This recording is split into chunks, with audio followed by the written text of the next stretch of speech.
Jam Vishnupad Paramahamsa Puri Rajakacharya Ashtatara Sata Sri Srimad Srila Bhaktivedanta Goswami Maharaj Prabhupada Ki Jai. Anantakoti Vaishnavarinya Ki Jai. Om Namo Bhagavate Vasudevaya. Om Namo Bhagavate Vasudevaya. Om Namo Bhagavate Vasudevaya.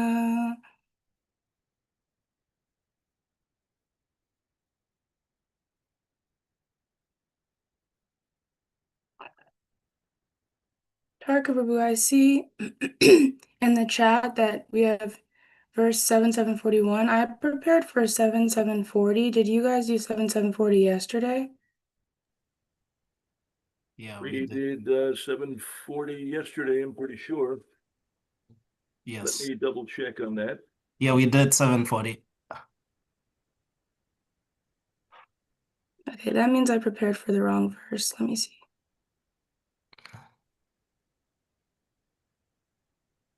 You can feel free to do it again, it's ever fresh. Yep. All right.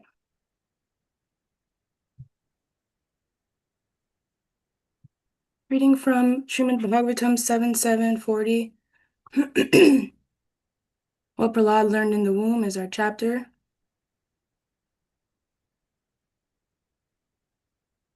Evam hi loka kartubi kartami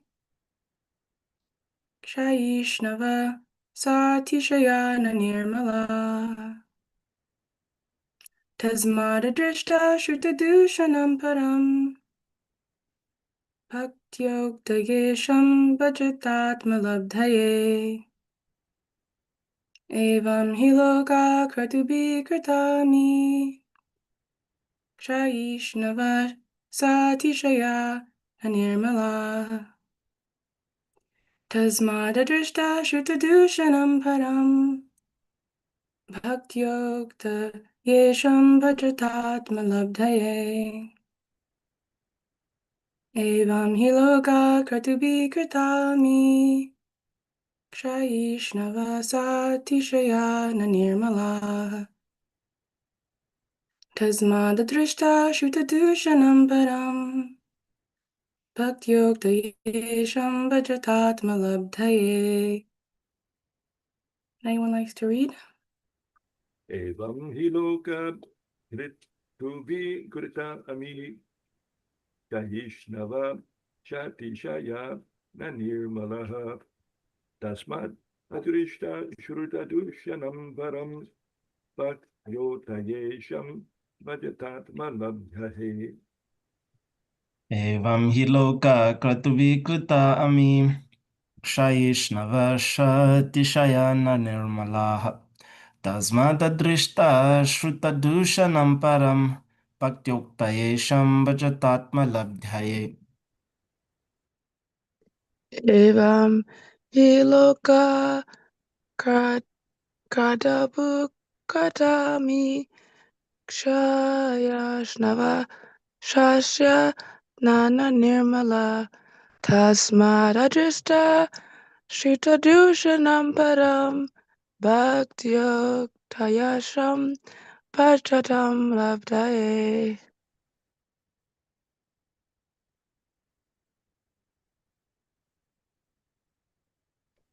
Anyone? Evam niloka kratubi kritami Shaishnavaha Shatishayana Nirmala Tasmadadrista Shrutadushanam Param Bhaktyo Tashisham Bhajatat Maladaye. Evam hiloka kratubi krita ami Shayishnava Shatishaya Nirmala Tasmadadrista Shruta Dushanam Param Bhaktyo Tayesham bhajatat malabdaye.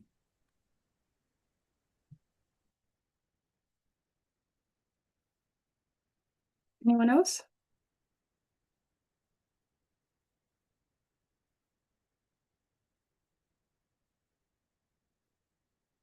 Thank you so much.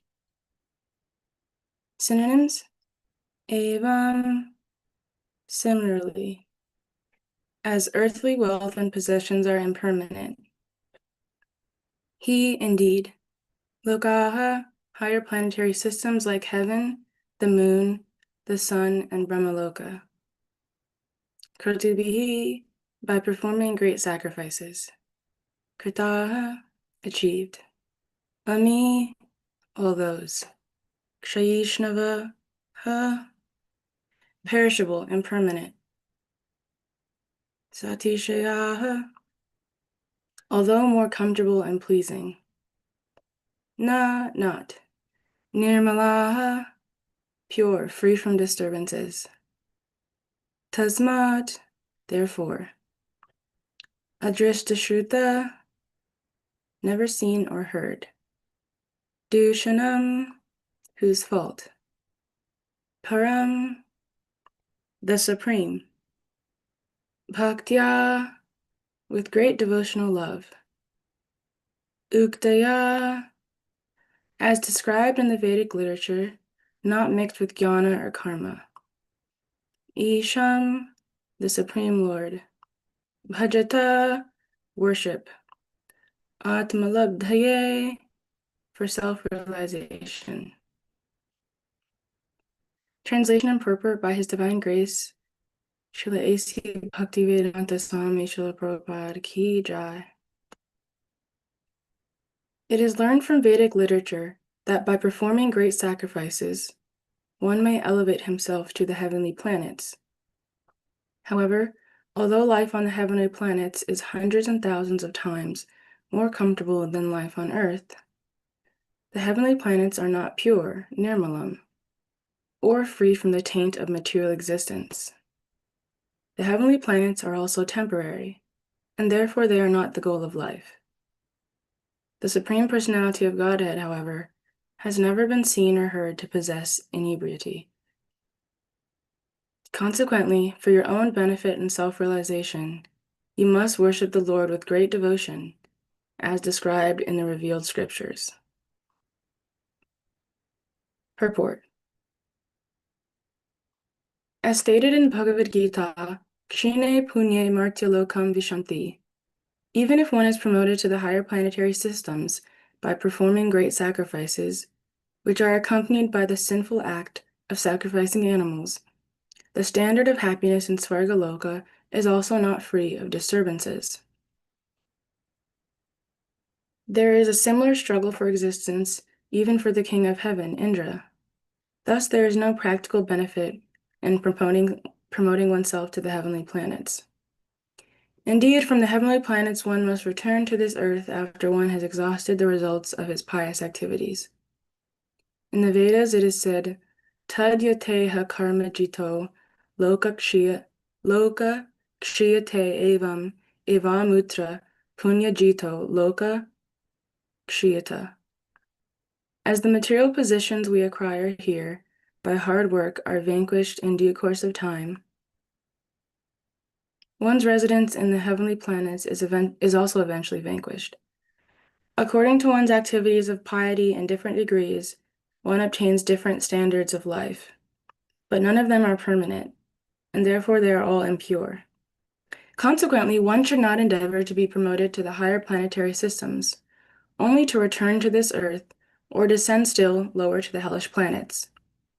To stop this cycle of going up and coming down, one must take to Krishna consciousness. Sri Chaitanya Mahaprabhu therefore said, Brahmanda Brahmite Kona Bhagyavan Jiva, Guru Krishna Prasade Bhai Bhakti Lata Bij. The living entity is rotating in the cycle of birth and death, going sometimes to the higher planets and sometimes to the lower planets. But that is not the solution to the problems of life.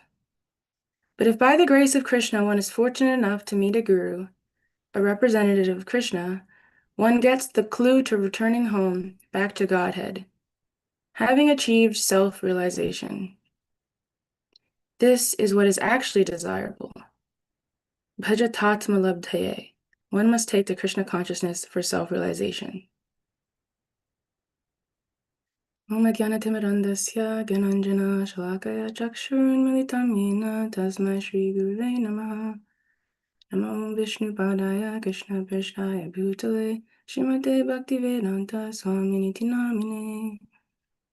Jai Shri Krishna Chaitanya Prabhu Nityananda Shri Advaita Gadadhara Srivasadi Gaura Bhaktavinda Hare Krishna Krishna Krishna Hare Hare Hare Rama Rama Rama Hare Hare Hare Krishna Krishna Krishna Hare Hare Hare Rama Rama Rama Hare Hare Hare Krishna Krishna Krishna Hare Hare Hare Rama Rama Rama Hare Hare. Translation again.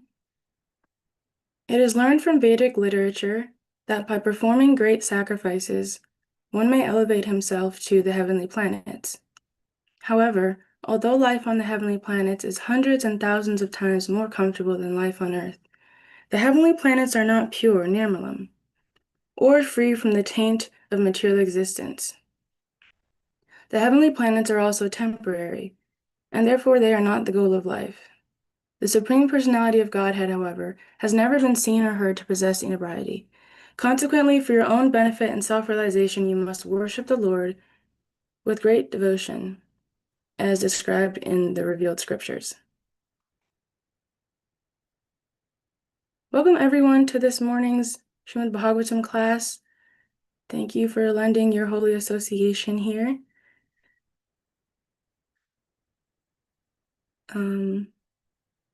Please bless me that I might say something that is glorifying Krishna and pleasing to you devotees, are all very higher up than me. And you talked about this verse 7:740 yesterday, but so kindly you're letting me talk about it again, as this is the one I prepared for. So we see a discussion of the heavenly planets here. We're often encouraged not to try to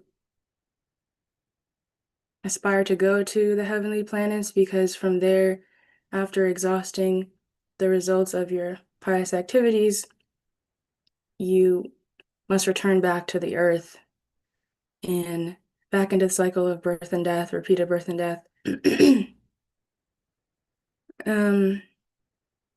But Srila Prabhupada is saying in the translation that, yeah, it might seem like the heavenly planets are hundreds and thousands of times more comfortable than life on Earth.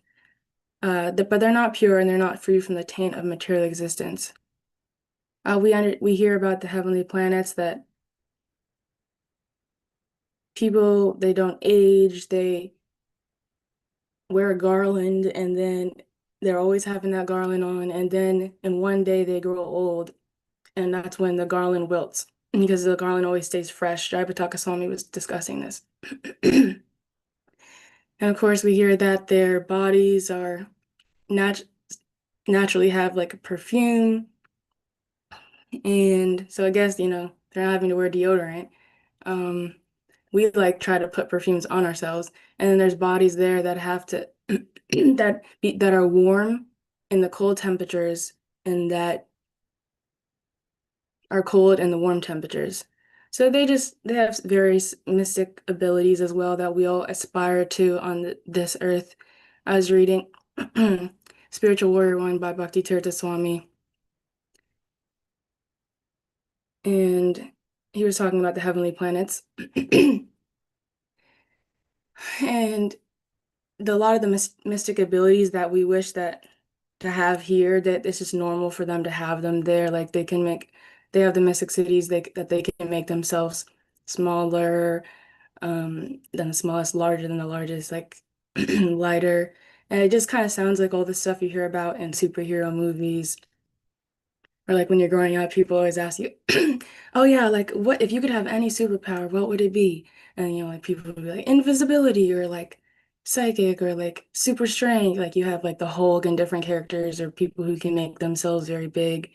Like we even saw that in the I'm sorry, my voice is kind of going away. But we saw it in the Nrsimhadev movie, Mahavatar Nrsimha, where you see Hiranyakashipu when he's fighting, he like expands his form very large and like there's just like lots of different things that other entities can do that we can't do. And Bhakti Maharaj was discussing how sometimes if we used like people who used to have been there and then came to Earth, they're still hankering back for those abilities that they had when they were there. So they're hankering after that here.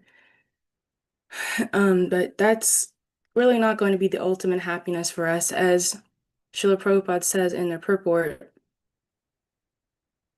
in the translation, that the heavenly planets are temporary and therefore they're not the goal of life. The Srimad Bhagavatam tells us what the actual goal of life is. It's discussed all over the Bhagavatam, and specifically in Srimad Bhagavatam 129 and 1210. The goal of life is discussed. 129 says, Dharmasya hyapavargyasya, nartortayo pakolpate, nartasya dharmakantasya, kamo labhaya hi smritaha. All occupational engagements are certainly meant for ultimate liberation. They should never be performed for material gain. Furthermore, according to sages, one who is engaged in the ultimate occupational service should never use material gain to cultivate sense gratification.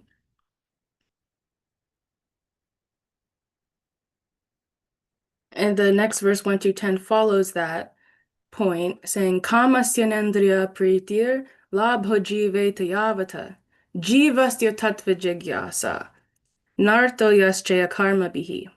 Life's desire should never be directed towards sense gratification. One should desire only a healthy life or self-preservation, since a human being is meant for inquiry about the absolute truth. Nothing else should be the goal of one's works. So here we hear about what the actual goal should be, which is Jivasya Tattva Jigyasa, inquiring into the absolute truth.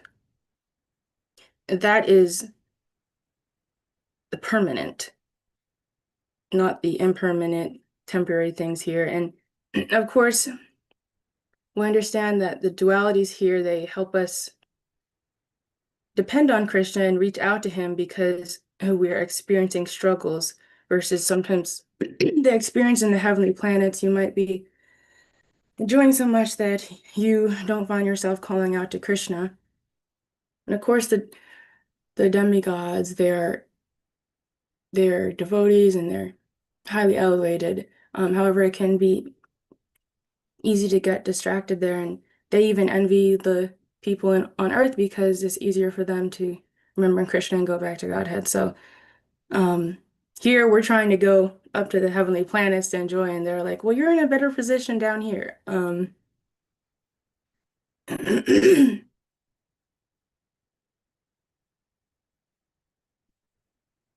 There's another verse that explains what the real goal of life is. It's from that same chapter in Srimad Bhagavatam 1, 2. So Canto 1, Chapter 2. It's verses 28 to 29.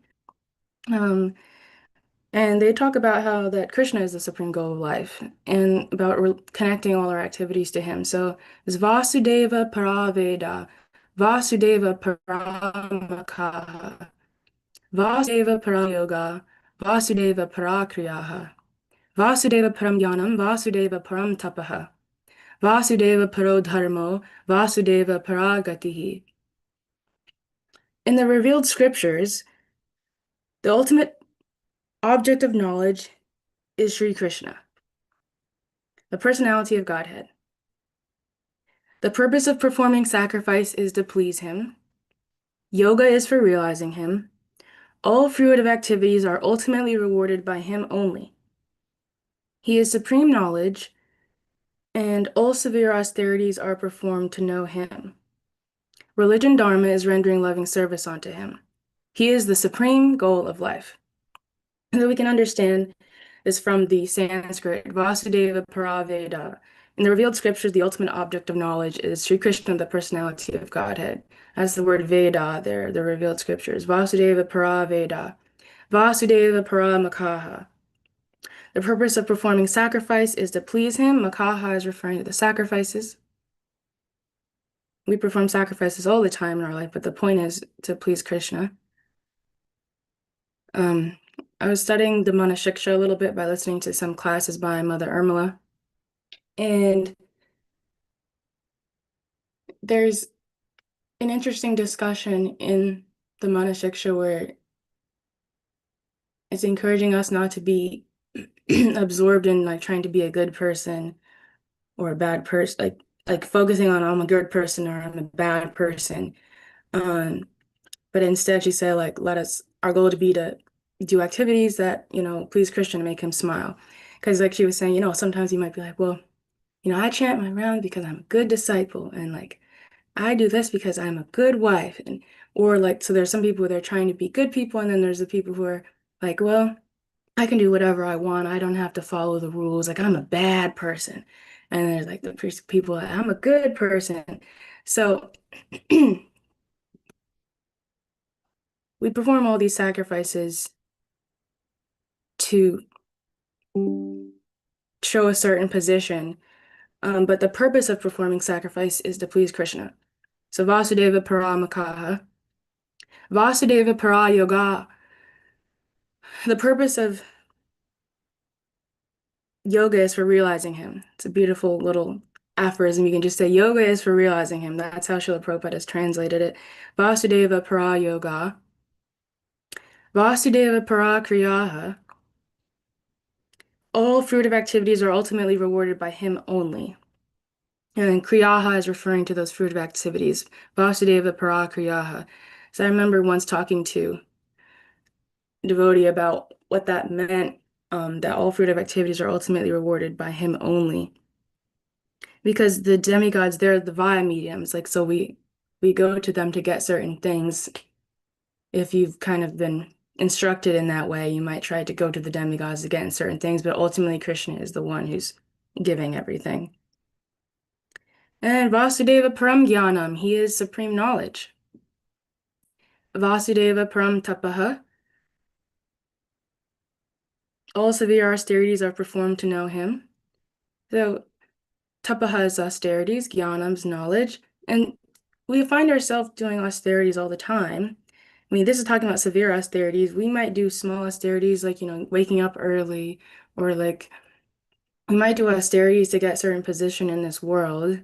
But the austerity is performed to know him, not just like to get a position or look like I'm very accomplished. I'm doing all these austerities to learn knowledge or things like that. It's interesting, this discussion of position. I was hearing a devotee talk about in a class in Chowpatty that, oh yeah, like if you give somebody like we're all like hankering after some position, and if you give somebody uh like say they're like, housekeeping assistant or something like that, and then they will act more um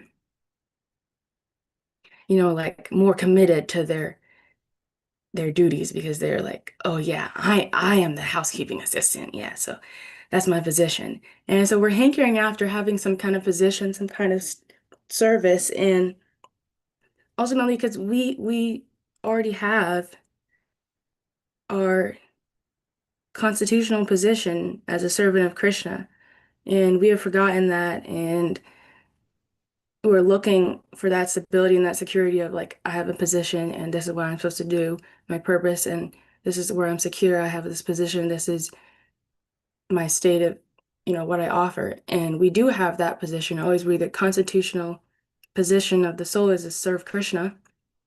But in this material world, under the influence of Maya, we're thinking we need to serve all kinds of other people in our senses and our mind, where we're being Godasa, the servant of the senses, versus Goswami, the controller of the senses.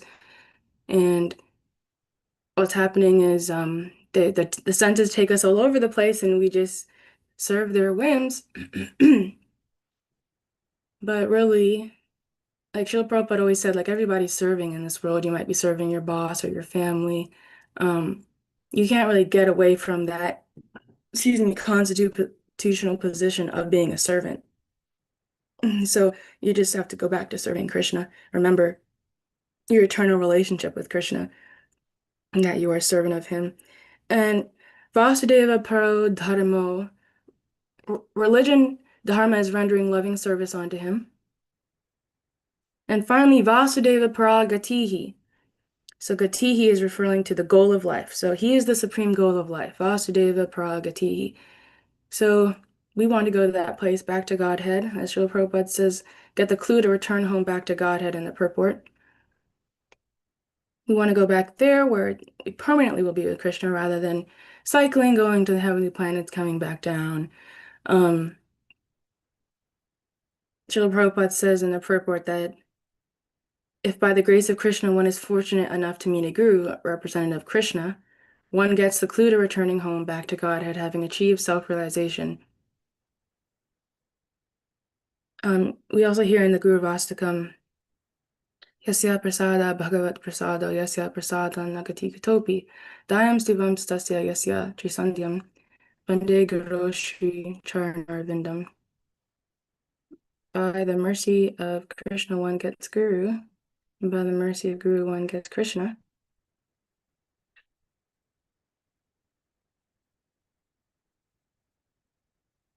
And we're also blessed here because we've gotten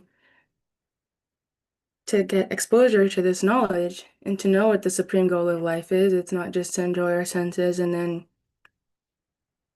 leave this body. And we know there's something out there after this body, and that even the heavenly planets are not the final destination. I've heard this discussed, and I also read Bhakti Tirtha Swami saying this, where, we understand from the Bible that the beginning says that in the beginning, the Lord created the heavens and the earths, the heaven and earth, and you kind of wonder, okay, well, where was he located when he did that? So he was located in the spiritual kingdom, in the spiritual world. The heaven and earth, they're part of the material world. So we want to get out of the material existence completely.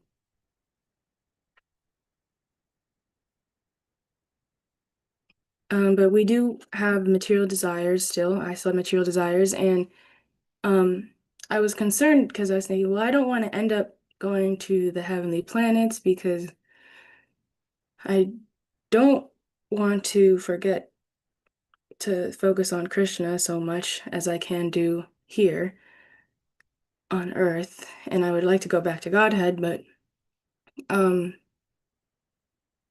I mean, I don't know where my next destination is going to be, and I was just listening to different devotees talk about this, the heavenly planets, and it was nice. Chaitanya Charan Prabhu, he was discussing that there's a difference. I'm trying to figure out a word that there is a difference between not being free from material desires and not wanting to be free from material desires. So he was explaining how there are material desires that maybe we want to fulfill, or some dharma, artha, kama, artha and kama, and then there might be some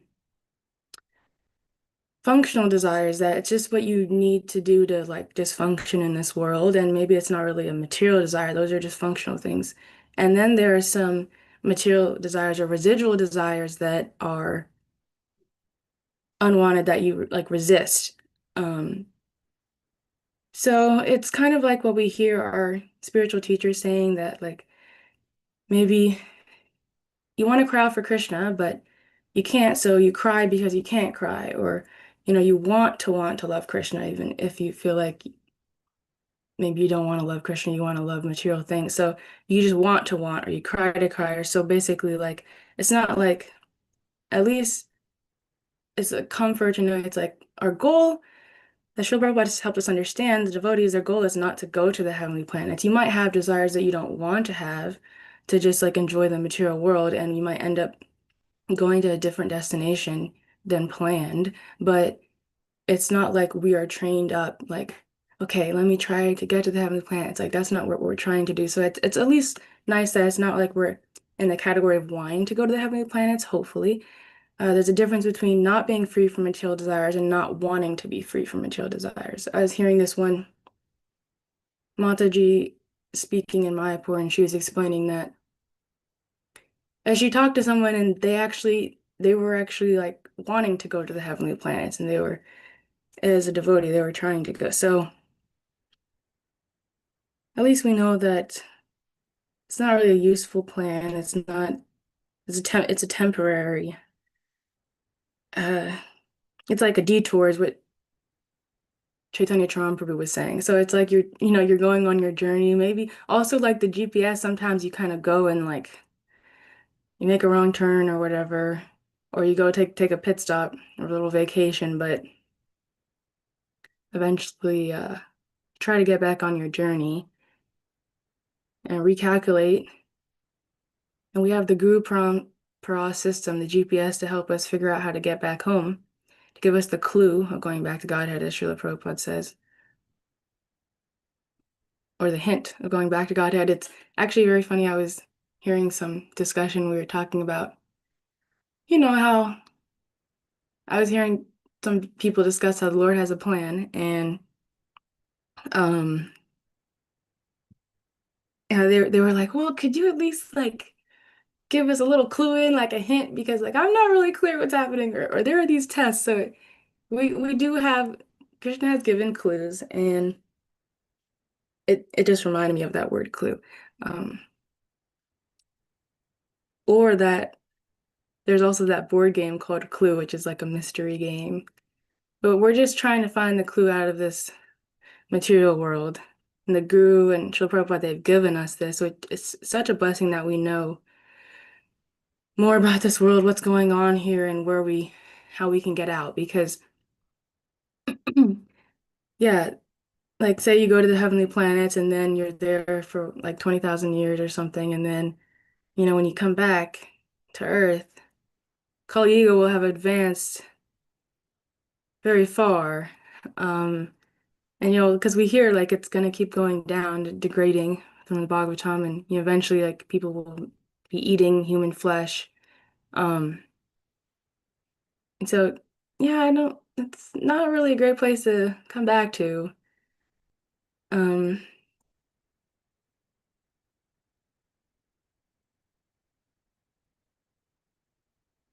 but we're just hoping, yeah, it's true that over time we're trying to make our desire for Krishna would become our strongest desire. Um, Krishna wants us to go to him. But Chaitanya Mahaprabhu was explaining sometimes we take a journey or a detour, like I said, to heaven, and Krishna has us do that to remove the material desire. So maybe we still have some material desires, but he has us go there, and then while there, eventually we're like, well, this isn't making me happy, so you learn in that way sometimes. Um,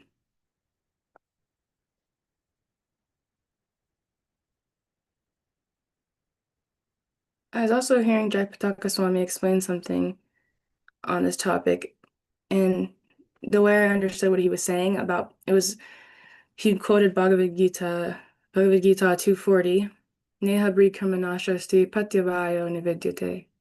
Slopam apyasya dharmasya trayate mahato bhayat. That in this endeavor there is no loss or diminution, and a little advancement on this path can protect one from the most dangerous type of fear.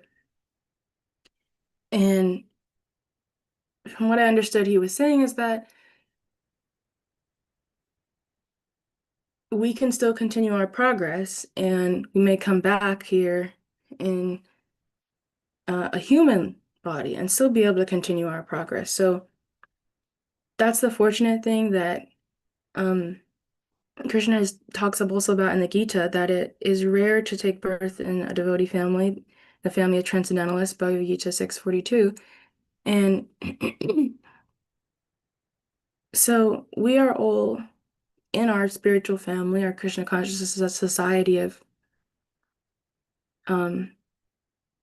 devotees. Some of us were born into devotee families in this life. Some of us are creating our own devotee families. And the fortunate thing is that even if we do have to come back, yeah, maybe we would take a birth in a devotee family.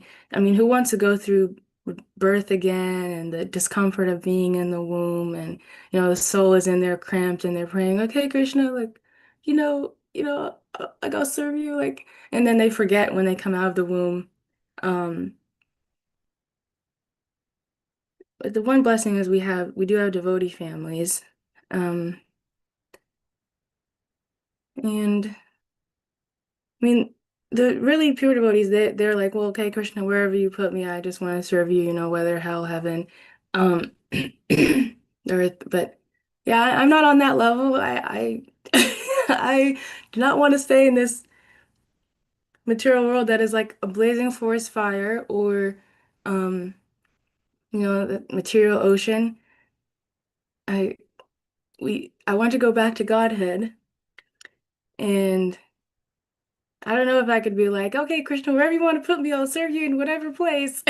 Um, there's a verse where we spoke about it in Bhagavatam when we were in Canto 6 in Gita Nagari, um, 6:17-28, and it discusses Narayana Parasarve, na kutaschana bibhyati, svarga pavarga narakesha tulyarta darshanaha.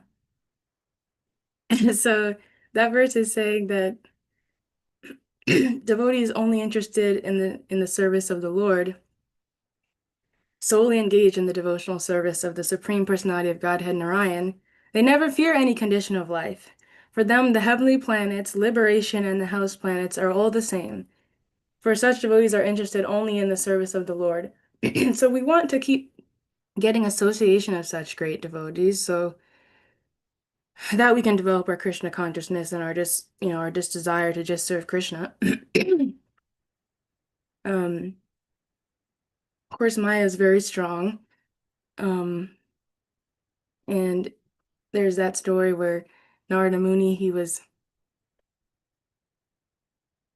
taught by Krishna how strong Maya is. And Krishna asked him to get some water.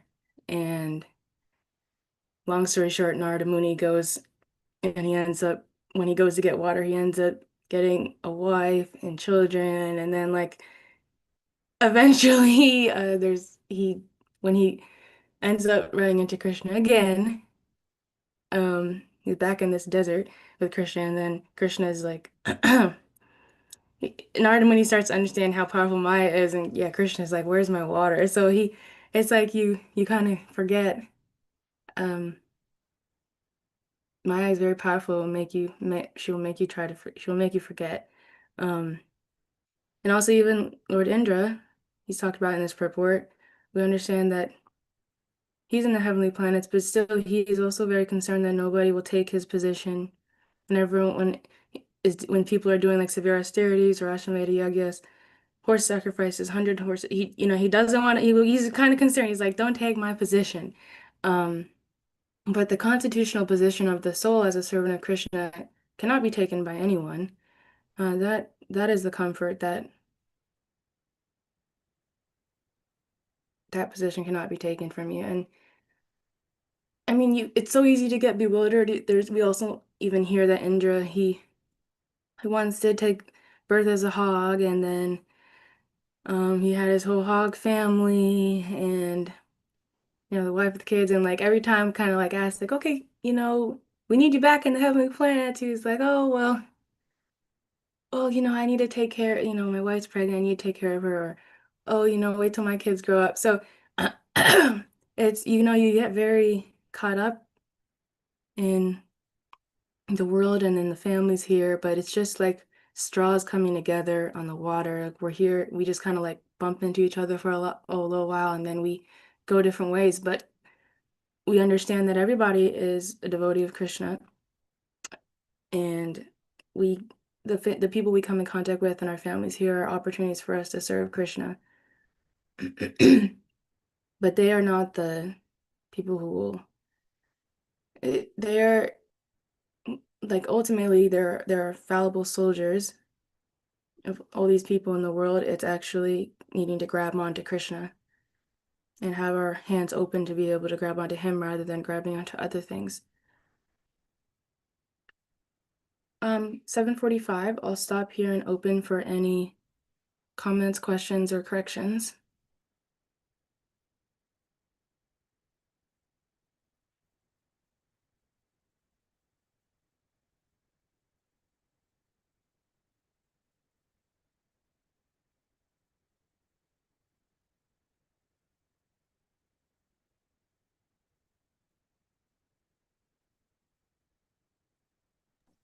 Hare Krishna. Good morning, Jana Vatsala. Thank you so much for your class. I just wrote down one thing that you said that just was amazing to me. The constitutional position of the soul is the servant of Krishna can never be taken from you. And it was just wonderful to hear that, and how we all in the material world are grabbing and grasping and trying to grab and get and keep and hoard. And then we have this wonderful, amazing blessing that can't be taken from us. And it's just wonderful to hear that. So I thank you so much for that. And I was also thinking about a Bible verse from Matthew 6:24, where Jesus said to people, you can't serve two masters. You can't serve God and money. You're going to love one and you're going to hate the other. So you can't love God and serve God and be enslaved to money at the same time. And it's like just an interesting thought that that's what you're enslaved. It seems like money is your servant, but if you're not serving God and then in turn having money serve God, then money is your master, and it's a cruel master. And then the final thing I thought about was hamsters, which is it's kind of off in left field, but hamsters run, period. They do, they run. Now, if they're in their natural habitat, they run the equivalent of 8 to 10 miles every night. They don't run 8 because that'd be ridiculous. It'd be like running around the world. But they run the equivalent of that. But they do it because they are hardwired, because they live in a desert and that's the only way they can stay safe and get food.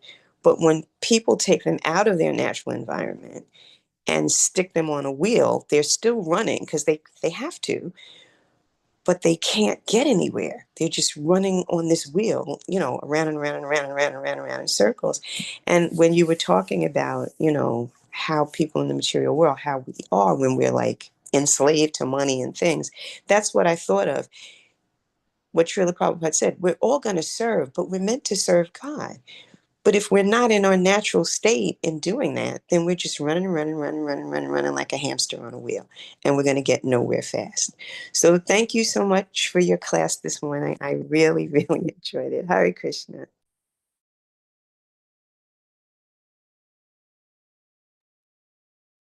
Thank you, Mother Lila Kishore Prabhu. That was, yes, very spot on.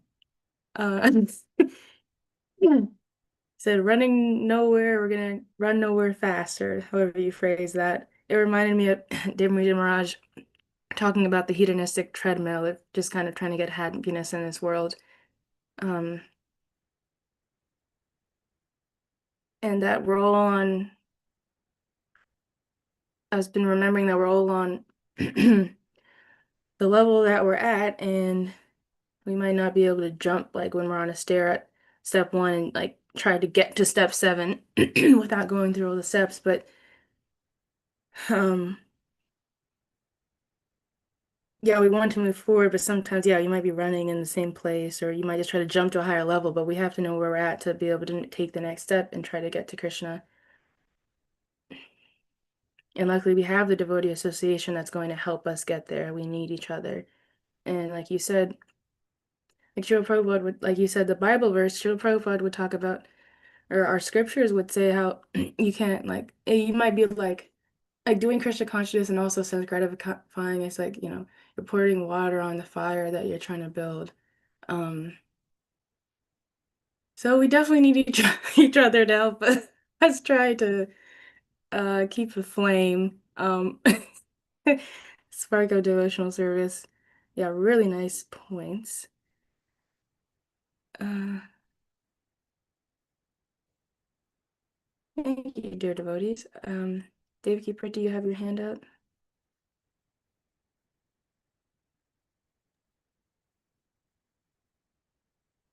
Hi, Jana. Thank you so much for your class. Really appreciated it. Very nice class. There's a few points that I really liked. I liked a lot of things, but a few points that stuck out when I was taking some notes is when you were talking about how I think it was when you were talking about Mother Irmela's classes, talking about how we don't want to focus on being a good or bad person, but instead we want to focus on pleasing Krishna and making him smile. I loved that so much. Um, and then also you shared about, like, you were talking about the heavenly planets, and you talked about, I think it was Shantaram Prabhu who was saying there's a difference between uh, what you're talking about, how there's a difference between not being free of material desires and not wanting to be free. And then you kind of went into some detail about that, which that was really helpful, just kind of having that distinction. And we can, we can be taking inventory of ourselves. Dr. Marsh always talks about taking inventory of our consciousness, our desires, our activities each day, and we can see where we are. We don't have to get discouraged, even if we do have, even if someone might have desire to go to the heavenly planets, because like you said, or even if we don't, regardless, we don't have to be discouraged because we know what the goal is that we've been given by the mercy of Srila Prabhupada and the Parampara. And we know that as we keep trying to just steadily remain faithful in the process of devotional service, that desires that aren't helpful for us will be purified one way or another, however it happens. So that was really encouraging. And then I love the part you said about GPS, Guru Parampara system. And you mentioned that you were talking about how, like, I don't remember who said this about how, like, the detour, but then you can get back on track. And I think that's such a good analogy just in general, because in life, there's many up times when we can kind of like have a detour and get like a little distracted, even if it's just like in the midst of, we're trying to do our sadhana fix, and the mind just takes detours off to like not think of Krishna, but then you get some remembrance of Krishna, even if it's like a small detour, not like going to the heavenly planet, but just like a small detour of just like getting distracted from what you're trying to do in your service, and then you like by mercy and effort are able to like refocus, like, oh yeah, I must be thinking of Krishna while I'm doing this. So I like that, but like that with mercy you can get back onto the path that where you're supposed to be. So I really liked that. And then the last two last points is where you said trying to make, or I didn't fully write down the way exactly you said it, but you were talking about how we want to make eventually have our full desire be only for Krishna. And then also the point that Malila Kishore said about that the constitution of Krishna that can't be taken away from us, was also very comforting, because in the material world, everyone is very fearful that the things that they love will be taken away, and they're, always trying to make plans. How can I set this up so that no one will take this away from me? I want all my things. So it's so wonderful that who we really are, no one can take it away. We can get distracted, and maybe it can take longer for us to reconnect with that, but no one can take it away from us. So that is very encouraging amidst the challenges in the material world. Thank you so much. And I had a question. When you said that you were talking about, let's see if I can remember the question. I think you said something about how, like, the heavenly planets, sometimes Krishna could have someone go there, but then they realize that um, they don't realize, like, oh, actually, I don't want to be here. I want to get out of here. And I was wondering, um, Would that be an example of kind of like Krishna's tough love, or like you have to learn through the school of hard knocks rather than maybe learning another way if you have to go to the heavenly planets and then realize like, oh wait, no, this is not what I thought it was gonna be. I need to get out of here. Just wondering about that.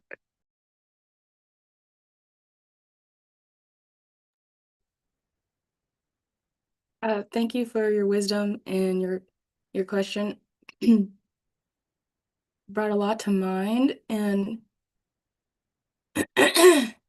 unfortunately, there are third class learners, whereas like, okay, only way I'm gonna learn is through experience.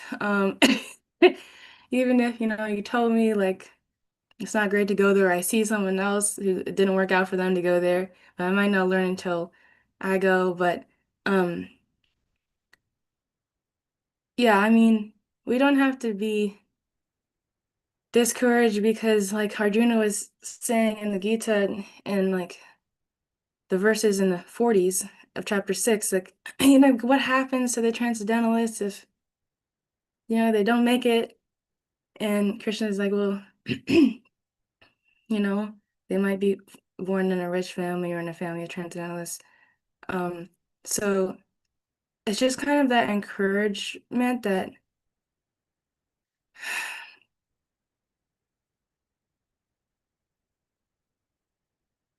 I don't know, whatever path you're going, like Krishna is taking care of you and he's gonna make sure that you still get an opportunity to, you're just on the path to go to him. And yeah, I mean, it's kind of like, I don't know if you've seen this, and if no one's looking at the screen, they might have to look later, but whenever like you have ups and downs, but like I've seen this picture where like the ups and downs are like this, but the whole line is also moving upwards at a diagonal. So there are parts that are going up and down, but the whole thing is actually going up. So that's kind of going to be like that's kind of how the journey is. You might feel like, okay, I'm falling, but like, you're slowly like growing, and I hope that is encouraging. But you just reminded me too, like, we need enthusiasm, patience, and confidence as the nectar of instruction tells us. And I was just trying to remind myself of that because you hear in the scriptures it'll be like saying the word gradually, and it's like, oh, okay, like I might have missed you saying that or not paid attention when you said the word gradually, or maybe it's discouraging to hear the word gradually, but no, I gotta get with it. Like, it's okay, like you just take your steps. You can't be anywhere than where you're at, and then you have the devotee association, and the patience is really going to help us. Because like things take time, and I just was really thinking about like our attention and our time.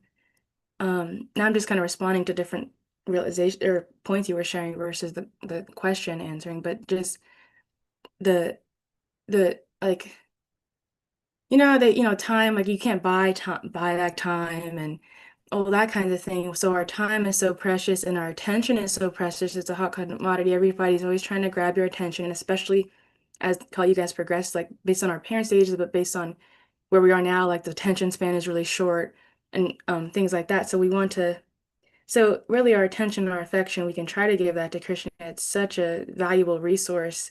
And you were reminding me this point that, yeah, you said the mind, like it can also divert, like the little diversions while you're chanting, um, and the little detours. And there's a nice quote I'll read, a few paragraphs from Vaisheshika Prabhu on this point. He's discussing how like it's like texting and driving when you're like chanting and then your mind is distracted.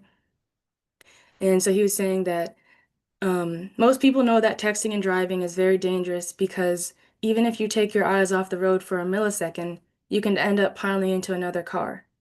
It's amazing how just a diversion of attention while driving takes you into a precarious situation.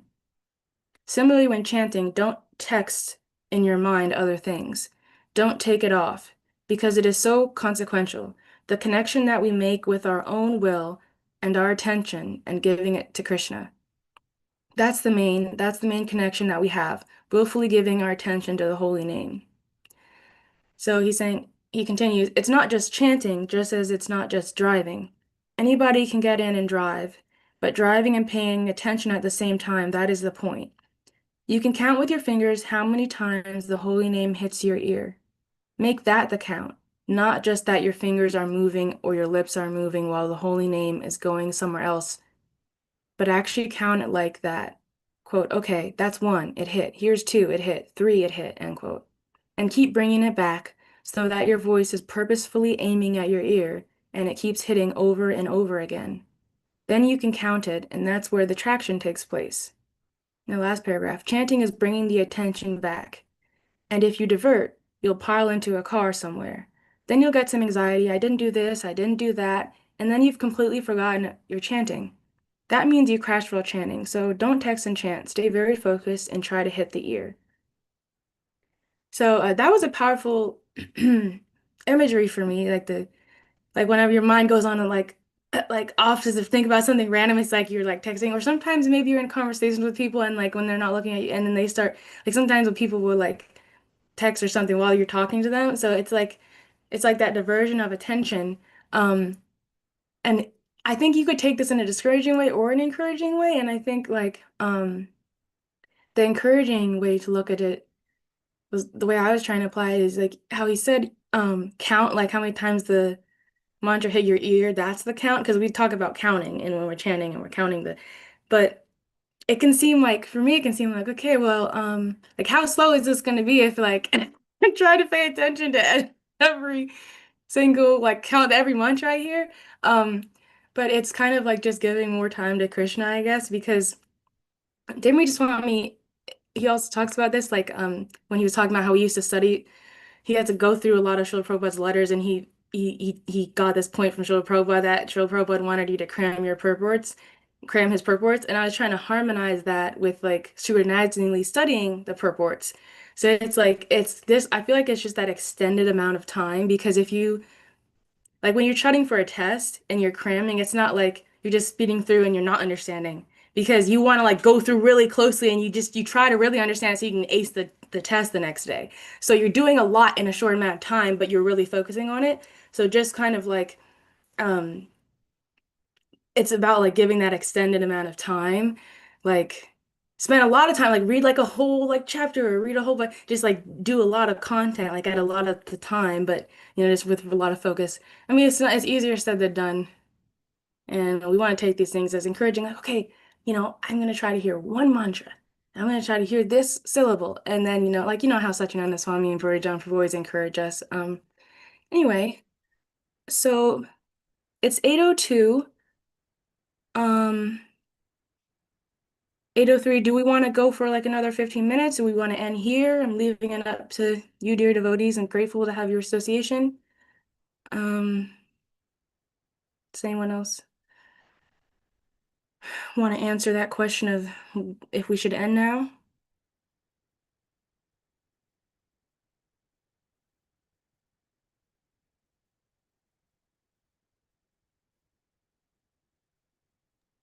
I like this point in the chat, Tiviki Pretty, that we want to ace the test that we are given in the school of love.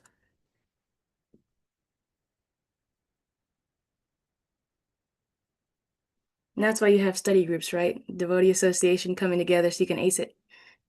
Tarker Prabhu, you unmuted? Yeah, I was gonna say I have to break fast, so I got to go. But I do want to thank you for a wonderful class. Gave me lots to think about, a whole bunch of wonderful points. And um, I'll mention one thing. You mentioned briefly the example of straws in a stream coming together and separating. And I was thinking about um, sometimes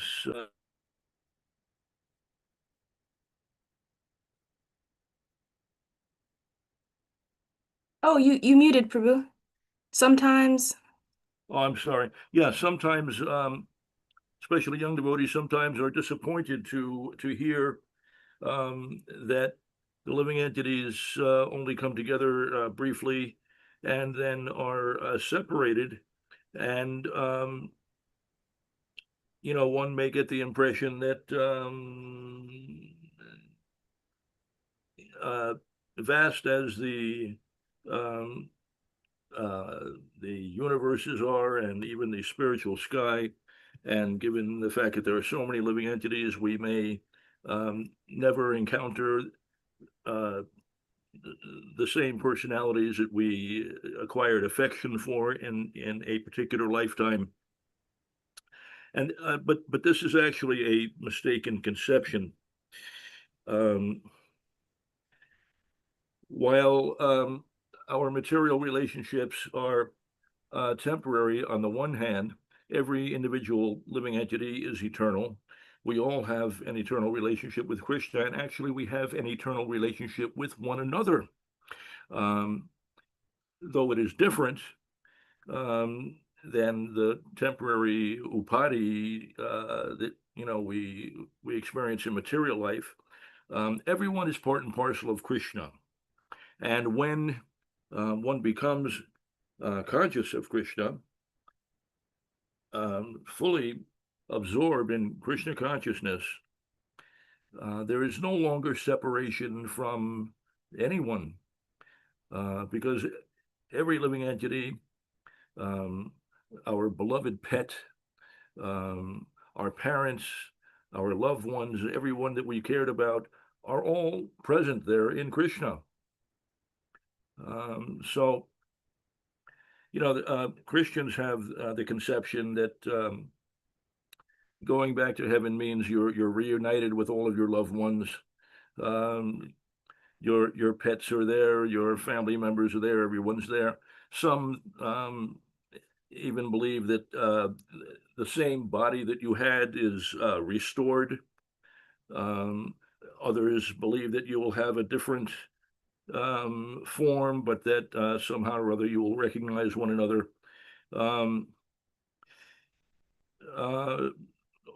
All of these conceptions are based on a poor fund of knowledge, but in spiritual life, everyone is united through Krishna, and that relationship cannot be broken. Being the pain of separation in material life is unnatural. We go through all kinds of unnatural experiences in material life. Everything is temporary. Our body is torn away from us. All of our possessions are torn away from us. Our relationships are terminated. This is all an unnatural condition. It's because we're locked into an upadi, because we're locked into a temporary identity, a false identity. It's disease consciousness. But in our natural consciousness, we never experience any of those unnatural conditions. There is no loss. There's no separation from Krishna. Well, all right, there's separation from Krishna, but that separation is of such an extraordinary transcendental nature that it unites us more intimately with Krishna. So from one perspective, there is sometimes separation from Krishna, but the larger perspective is that there is never separation from Krishna. We become more deeply united by separation, and as I say, everything is in Krishna. So the experience of the material sense of loss is absent in the spiritual life. Anyway, just some of the thoughts that arose from your mention of that example. Because sometimes devotees are saddened to hear that, and sometimes devotees are reluctant to even mention it because they're afraid it will discourage people who might take an interest in Krishna consciousness. But the example is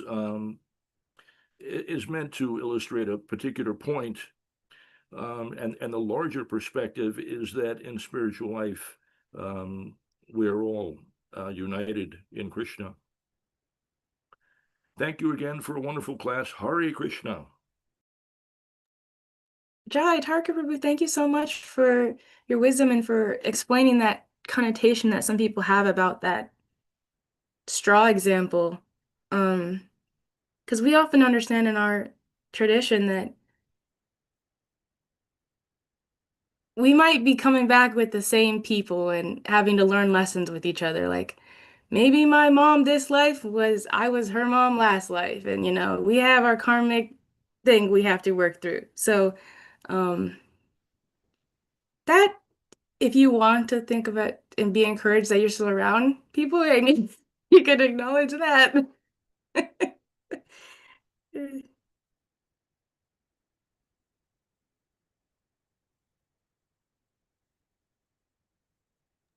I really like that last thing Uncle Tucker said that I didn't get to write down. I don't know if anyone remembers it. It's like, it was talking about how spiritually we're all connected. I can't say the last line, but it was so powerful.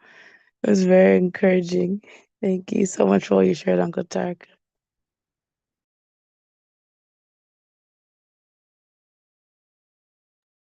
Well, dear devotees, it's so nice to have you all here sharing your wisdom and your presence.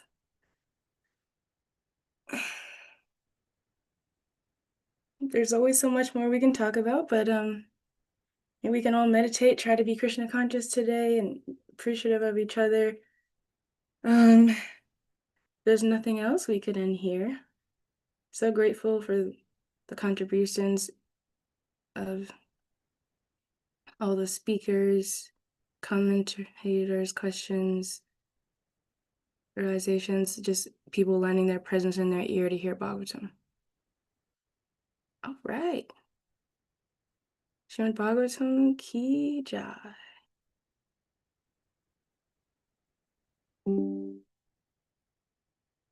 Jai! Jana Vatsal Devi Dasi ki jai! Shil Prabhupada ki jai! Prabhupada ki Shyam Bhagavatam ki jai!